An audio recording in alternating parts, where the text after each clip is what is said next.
ठीक है, तो शुरुआत करते हैं। हम लोग अनुवांशिकता की ओर देखेंगे। तो अनुवांशिकता है क्या, पहले समझिएगा। अनुवांशिकता है क्या? ठीक है, अनुवांशिकता क्या है? कहता है कि माता पिता से, किससे? माता पिता से उनकी संतानों में गुणों, आने की गुण क्या हो गया कि लक्षणों को, है ना, लक्षणों के संचरण को क्या कहते हैं? अनुवांशिकता कहते हैं। मतलब जो माता पिता से जो गुण संतानों में आ जाए, माता पिता से जो गुण संतानों में आ जाए, आने की क्या कहेंगे हम लोग कि एक पीढ़ी से दूसरे पीढ़ी में जो गुण क्या हो रहा है? संचरण कर रहा है, मतलब एक जगह से एक पीढ़ी से दूसरे पीढ़ी में जा रहा है। ठीक है, इसी को क्या कहेंगे हम लोग? अनुवांशिकता कहेंगे। अनुवांशिकता का अर्थ क्या हो गया, समझिएगा कि एक पीढ़ी से दूसरी पीढ़ी तक लक्षणों का निरंतरता, एक पीढ़ी से दूसरे पीढ़ी तक जो लक्षण है उसकी निरंतरता को ही हम लोग क्या कहेंगे? अनुवांशिकता कहेंगे। अब दोस्तों देखिए कि गुण और लक्षण क्या हो सकते हैं, समझिएगा कि गुण और लक्षण क्या हो सकते हैं। तो हम लोग कह सकते हैं कि कद में हो सकता है कि कोई व्यक्ति लंबा हो या छोटा हो सकता है कि कोई व्यक्ति उसका रंग काला हो या गोरा हो सकता है कोई व्यक्ति का बालों का रंग अलग अलग किसी का काला हो जाता है, किसी का भूरा हो जाता है, किसी का सफेद हो जाता है। हो सकता है किसी व्यक्ति का आंखों का रंग आपका अलग अलग किसी का काला हो सकता है, किसी का कोई भी रंग का हो सकता है। हो सकता है किसी व्यक्ति की नाक लंबी हो सकता है किसी व्यक्ति की नाक छोटी हो। और ठुड्डी का भी बात करते हैं, और ठुड्डी का भी आकार, यानी कि ये सब आपका क्या होगा? लक्षण होगा। और यही सब क्या होगा कि आपको अगली पीढ़ी में देखने को मिलेगा। अब समझिएगा कि हम लोग पहले ही पढ़ चुके हैं, हम लोग पहले पढ़ चुके हैं कि युग्मक, युग्मक क्या होता है समझिएगा। युग्मक हम लोग उसको कहते हैं कि नर से जो युग्मक निकला, मादा से जो युग्मक निकला, यानी कि नर से शुक्राणु निकला, एक युग्मक हो गया, मादा से एक युग्मक निकला, आपका अंडाणु हो गया। इस दोनों का जब मिलन होता है, इसी को निषेचन कहते हैं। युग्मक क्या करता है कि ये अगली पीढ़ी, मतलब एक पीढ़ी से दूसरी पीढ़ी को जोड़ने का काम करता है, को क्या करता है? जोड़ने का काम करता है। समझिएगा कि युग्मक एक पीढ़ी और अगली पीढ़ी के बीच की कड़ी है, कड़ी का निर्माण करता है, मतलब सिकड़ के जैसा निर्माण करता है। ठीक है, और पैतृक और मातृ गुणों या लक्षणों का संतानों में स्थानांतरित करते हैं। समझ में आया कि पैतृक और मातृत्व गुणों का, पैतृक गुणों को कौन करेगा? नर युग्मक, और मातृत्व गुणों को कौन करेगा? मादा युग्मक। समझ में आ रहा है? तो ये गुणों को क्या करेगा? संतानों में स्थानांतरित करेगा, जो लगातार पीढ़ियों के बीच बना रहता है, लगातार पीढ़ियों के बीच बना रहता है। ठीक है, अनुवांशिकता ही कहलाता है। यही क्या कहलाता है? अनुवांशिकता कहलाता है। दोस्तों अब समझिएगा, अनुवांशिकता का मतलब हम लोग समझ गए कि अनुवांशिकता क्या हो गया कि एक पीढ़ी से दूसरी पीढ़ी में लक्षणों का स्थानांतरण को ही हम लोग क्या कहते हैं? अनुवांशिकता कहते हैं। अब यहां पे हम लोग बात करते हैं भिन्नताएं का, विभिन्नताएं का, बदलाव का, यानी कि वेरिएशन के बारे में बात करेंगे। तो वेरिएशन क्या है समझिएगा कि संतानों को माता पिता के गुण विरासत में मिलते हैं। अब हम लोग देखें कि जो संतान में जो गुण मिल रहे हैं या जो लक्षण मिल रहे हैं वो आपको विरासत में मिला है। किससे? माता से और पिता से, और उनसे बहुत मिलते जुलते हैं। लेकिन यह समानता सभी मामलों में पूर्ण नहीं होती है। मिलेगा जुलेगा, लेकिन सभी मामलों में यह पूर्ण नहीं होगा। ध्यान रखिएगा कि संतान कभी भी माता पिता की सच्ची प्रति नहीं होती है, मतलब हूबहू फोटोकॉपी नहीं होगा, कुछ ना कुछ चेंजेस उसमें होंगे। बात समझिएगा कि कुछ ना कुछ उसमें चेंजेस होंगे। कहता है कि वास्तव में कोई भी दो व्यक्ति बिल्कुल एक जैसे नहीं होते।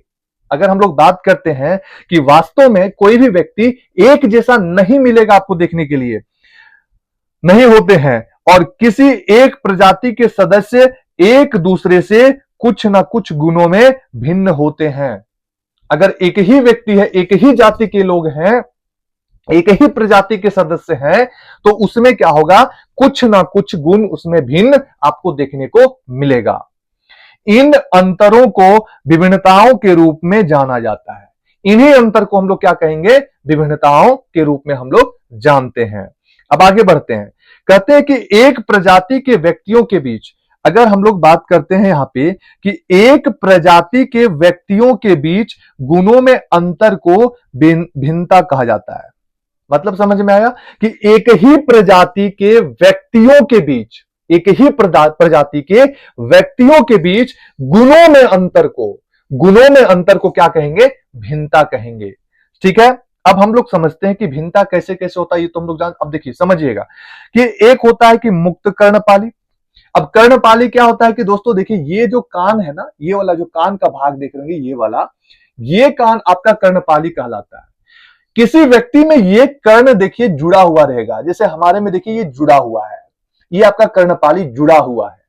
किसी में ये कर्णपाली अलग होगा, इससे जुड़ा हुआ नहीं रहेगा, उसको कहेंगे हम लोग मुक्त कर्णपाली।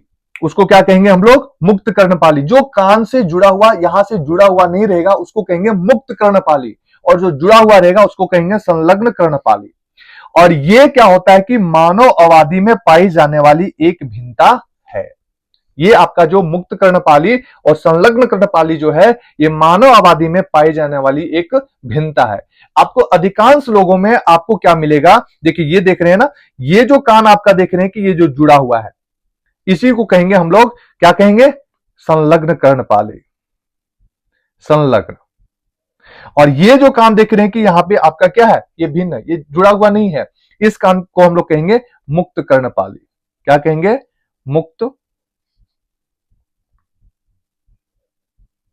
कर्णपाली। ठीक है, इसको क्या कह दिए हम लोग, मुक्त कर्णपाली। और ये क्या हो गया, संलग्न कर्णपाली। अधिकांश लोगों में आपको ये कान मिलेगा, ये वाला मुक्त कर्णपाली मिलेगा, मुक्त कर्णपाली मिलेगा। ठीक है, अब आगे बढ़ते हैं हम लोग। अब विविधताओं का संचय कैसे होता है, ये समझिए। कहता है कि किसी भी विविधता का महत्व तभी प्रकट होता है जब वह संतानों को कई पीढ़ियों तक विरासत में मिलती है। वही प्रकट होगा कि क्या होगा कि जब वह संतानों में कई पीढ़ियों से क्या हो रहा है, उसके गुणों का स्थानांतरण हो रहा है। अब समझिएगा, उदाहरण से हम लोग समझते हैं कि यहां पर एक जीवाणु अलैंगिक प्रजनन द्वारा दो जीवाणु उत्पन्न करते हैं। ठीक है, कि एक जीवाणु है वह अलैंगिक प्रजनन करके दो जीवाणु का उत्पन्न करता, मतलब दो जीवाणु का जन्म देता है वो। अब समझिए, कहते हैं कि मान लीजिए कि एक संतान जीवाणुओं में से एक में विविधता है, दो आया, दो में से एक में क्या है, विविधता है, और इसके कारण क्या है कि वह दूसरे की तुलना में थोड़ा अधिक तापमान सहन कर सकता है। एक क्या है कि तापमान क्या करेगा, थोड़ा सहन कर सकता है। अब थोड़ी अधिक उष्मा प्रतिरोधकता वाली यह विविधता इस जीवाणु की क्रमिक पीढ़ियों की संतानों में संचित हो जाएगी। अब समझिएगा कि जो वह तापमान सहन कर रहा है, उसके अगली पीढ़ी में जाएंगे तो वो भी क्या होगा, आगे बढ़ेगा। अब क्या होगा समझिएगा कि अंततः जीवाणुओं के एक ऐसे प्रकार को जन्म देगी, एक ऐसे प्रकार के जन्म देगी जो अत्यधिक उष्मा प्रतिरोधी होगा।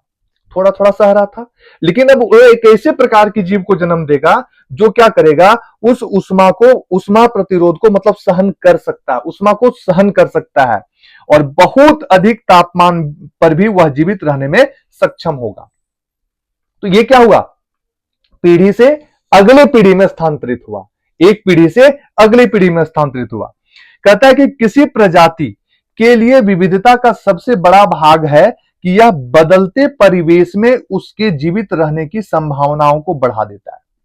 अब विविधता क्यों जरूरी है कि हमारा जो पर्यावरण जो बदल रहा है, जो परिवेश बदल रहा है, उसमें क्या करेगा, उसको जीवित रहने के लिए उसकी संभावनाओं को क्या करेगा, बढ़ा देगा। इसीलिए विविधता जरूरी है। अब आगे देखते हैं।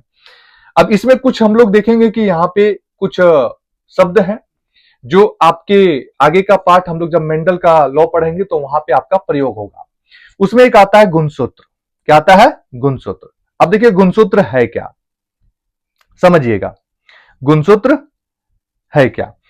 कहता है कि गुणसूत्र कहां पे रहता है, तो यह कोशिका के केंद्र में डीएनए से बनी एक धागे जैसी संरचना होती है। तो गुणसूत्र कहां होगा? कोशिका के केंद्र में, यानी कि ये कोशिका है तो इसके केंद्र में यहां पे डीएनए से बनी एक धागे जैसी संरचना होती है, और इसी को हम लोग क्या कहते हैं, और ये क्या करता है? जीन का वहन करता है।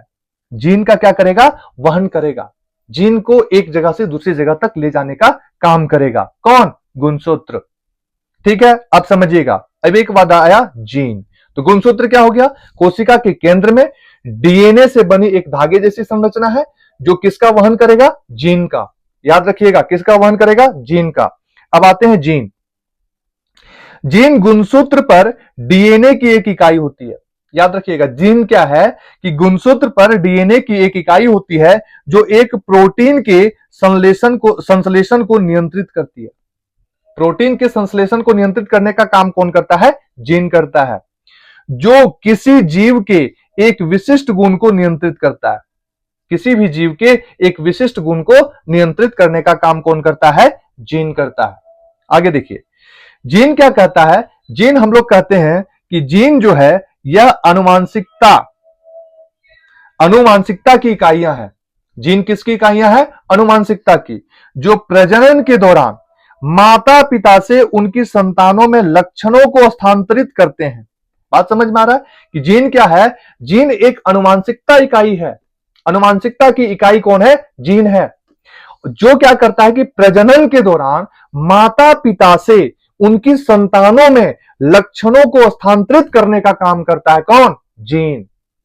ठीक है, जीन जोड़े में काम करते हैं। याद रखिएगा, जीन हमेशा जोड़े में काम करते हैं। अगर हम लोग देखें यहां पे पेड़ पौधे के बारे में बात करते हैं, तो लंबाई जीन के लिए हम लोग किसका प्रयोग करेंगे? कैपिटल टी का।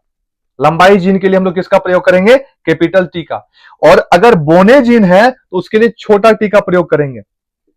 अगर पेड़ लंबा है तो बड़ा टी का प्रयोग करेंगे। पेड़ छोटा है मतलब बोना है, उसके लिए हम लोग छोटा टी का प्रयोग करेंगे। अब आगे देखते हैं कि मानव शरीर की एक सामान्य कोशिका में, अगर हम लोग देखें कि जो मानव शरीर है उसकी सामान्य कोशिका में 23 जोड़ी गुणसूत्र होते हैं। याद रखिएगा, ध्यान रखिएगा, कितने जोड़ी गुणसूत्र होते हैं? 23 जोड़ी गुणसूत्र होते हैं। मतलब 23 जोड़ी का मतलब कितना हो गया? 46।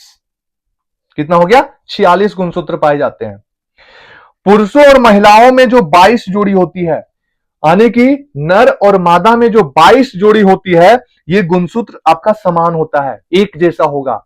लेकिन यहां पे 23वीं जोड़ी के जो गुणसूत्र होते हैं, 23वीं जोड़ी जो होती है, 22 जोड़ी तो समान होते हैं, लेकिन जो 23वीं जोड़ी होती है वह अलग होती है। और यही डिसाइड करेगा कि ये नर है कि मादा है, या लड़का है कि लड़की है। यही गुण डिसाइड करेगा। बात समझिएगा।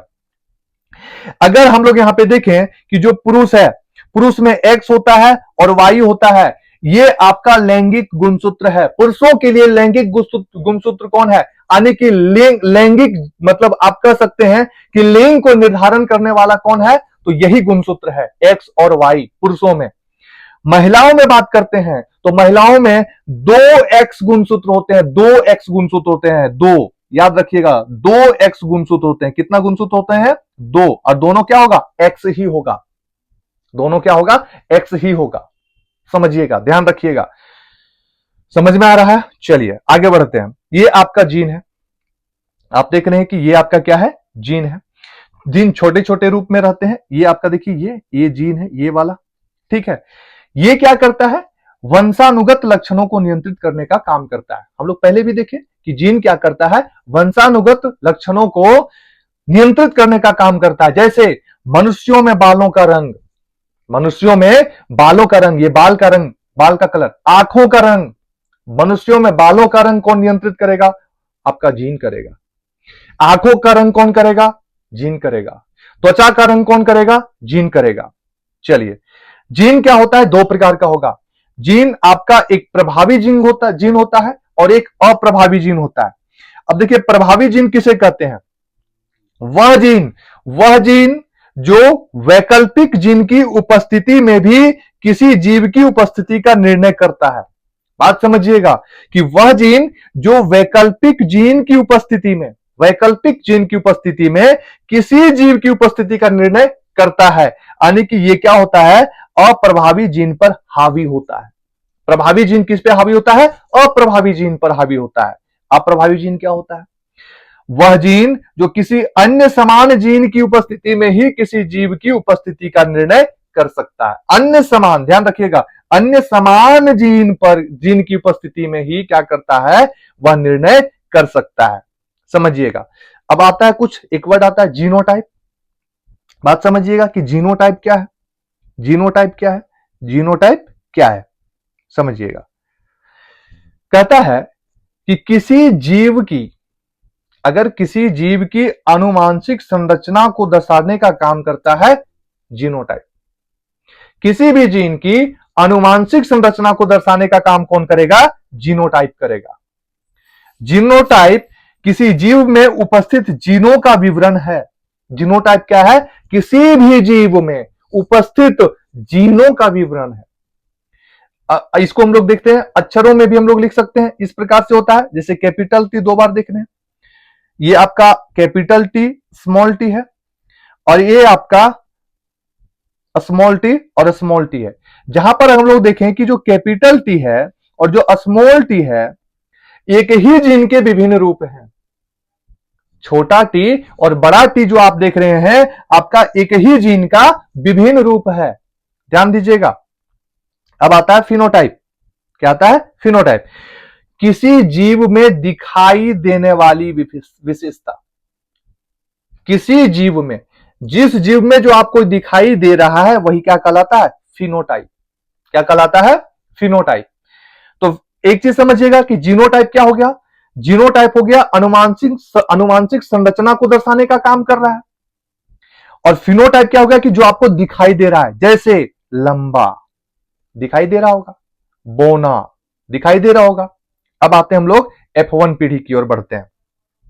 F1 पीढ़ी, F1 पीढ़ी क्या है, जब दो माता पिता आपस में संकरण करके संतान पीढ़ी या F1 पीढ़ी कहा जाता है। मतलब क्या होता है कि जब दो माता पिता संकरण किए और उससे जो संतान का जन्म हुआ, वही क्या कहलाया, F1 पीढ़ी। ठीक है, F1 पीढ़ी। अब आते हैं हम लोग F2 पीढ़ी की ओर बढ़ते हैं। तो F1 पीढ़ी की जो संतान आपस में संकरण करके दूसरी, मतलब यही क्या कहलाएगा, दूसरी पीढ़ी कहा जाता है। F1 पीढ़ी संतान अगर संकरण करेंगे तो वो कहलाएगा F2 पीढ़ी। अगर माता पिता संकरण कर रहे हैं और उससे जो संतान उत्पन्न हो रहे हैं, वो कहलाएगा F1 पीढ़ी। F1 पीढ़ी में जो संतान है वो संकरण करके बना रहे हैं, उत्पन्न कर रहे हैं, तो कहलाएगा F2 पीढ़ी। समझिएगा यहां पे इस प्रकार से कि जो माता पिता हैं, यानी कि ये आपका हो गया पैतृक पीढ़ी। माता पिता कौन सा पीढ़ी हो गए, पैतृक पीढ़ी। संतान कौन सा हो गया, F1 पीढ़ी। और जो पोता पोतियां हैं, पोते पोतियां हो गए, वो आपका हो गया F2 पीढ़ी। तो माता पिता पैतृक, संतान, संतान कौन सा पीढ़ी, F1 पीढ़ी, और पोते पोतियां F2 पीढ़ी। ठीक है, अब हम लोग थोड़ा सा कुछ यहां पे देख लेते हैं ग्रेगर मेंडल के बारे में। चलिए, ग्रेगर मेंडल कौन थे, ग्रेगर मेंडल, देखिए ये है आपका ग्रेगर मेंडल। ठीक है, पहले वैज्ञानिक थे जिन्होंने वंशागति के उन स्वरूपों का व्यवस्थित अध्ययन किया जिसमें माता पिता से संतान में विशेषताओं का स्थानांतरण शामिल था। तो सबसे पहले ये वैज्ञानिक थे जिन्होंने वंशागति के उन स्वरूपों का अध्ययन किया कि जिससे माता पिता से संतान में विशेषताओं का स्थानांतरण हो रहा है। वो अध्ययन कौन किए, ग्रेगर मेंडल ने किए। इन्होंने क्या किया कि बगीचे में उगाए गए मटर के पौधों को लिया, और इसी को कहते हैं पाइसम सेटिवम। पाइसम सेटिवम कहते हैं कि विभिन्न किस्मों का उपयोग करके ऐसा किया। ये किसने किया, ग्रेगर मेंडल ने किया। और किस पौधे पर किया था, मटर के पौधे पर किया था। अब देखिए, हो सकता है कि ये आपका राउंड हो, राउंड वाला कैसा होता है, येलो कलर का। ठीक है, ये रिंकल्ड है, मतलब आपका झुर्रीदार है। ठीक है, ये किस प्रकार का होगा, ग्रीन कलर का होगा। यहां पे फ्लावर का कलर को भी देखा गया कि व्हाइट फ्लावर होता है और आपका गुलाबी कलर का भी होता है। फिर आप देख सकते हैं कि ये आपका छोटा ये लॉन्ग हो गया और ये छोटा हो गया, मतलब ये लंबा हो गया और ये बोना हो गया। ठीक है, चलिए आगे बढ़ते हैं। मेंडल ने वंशानुक्रम के अध्ययन के लिए मटर के पौधों को क्यों चुना? मटर के पौधों को ही क्यों चुना? अरे पृथ्वी पर तो बहुत पौधे हैं, उसको तो चुन सकते थे, क्यों चुना? देखिए, कहता है कि मटर के पौधों में कई स्पष्ट अंतर थे जिन्हें आसानी से पहचाना जा सकता था। कहता है कि कुछ पौधे लंबे थे तो कुछ पौधे बोने थे, कुछ पौधे लंबे थे तो कुछ पौधे बोने थे, आराम से देख सकते थे हम लोग। कुछ के बीज जो थे वो गोल थे तो कुछ के बीज क्या थे? झुर्रीदार थे। ठीक है, इस कारण से मेंडल ने क्या किया? मटर के पौधों को चुना। वे स्व परागण करते थे, सेल्फ पॉलिनेशन करने का क्षमता था उसमें, स्व परागण करते थे, करने वाले पौधे हैं। कहता है कि कई पीढ़ियां अपेक्षाकृत कम समय में पैदा की जा सकती है। कई पीढ़ियां जो होती है वो अपेक्षाकृत कम समय में पैदा की जा सकती है। संकर क्या होता है? तो पौधे का एक नया रूप जो विभिन्न प्रकार के पौधों के संकरण से उत्पन्न होता है उसे संकर कहा जाता है। उसे क्या कहा जाता है? संकर कहा जाता है। तो ये था आपका आज का वीडियो। फिर हम लोग इसके बारे में हम लोग देखेंगे, ग्रेगर मेंडल के सिद्धांतों के बारे में आगे हम लोग पढ़ेंगे। तब तक आप लोग मस्त रहिए, पढ़ते रहिए, बिंदास रहिए। जय हिंद।